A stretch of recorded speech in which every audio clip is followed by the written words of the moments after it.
In this video, we'll learn how to put a header only on the first page in Microsoft Word.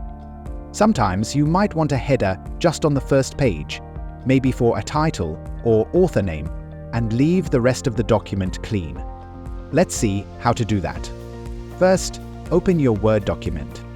Now, double-click at the top of the first page to open the header section. You'll see the Header and Footer tab appear in the ribbon.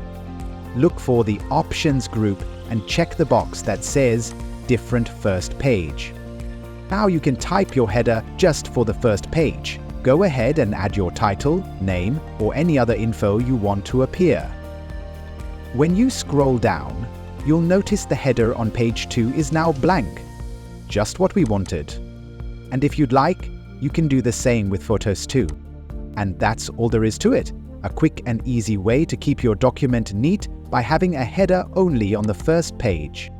If you found this video helpful, don't forget to give us a like. And if you're new here, hit that subscribe button to get more Microsoft Word tips from the Knowledge Academy.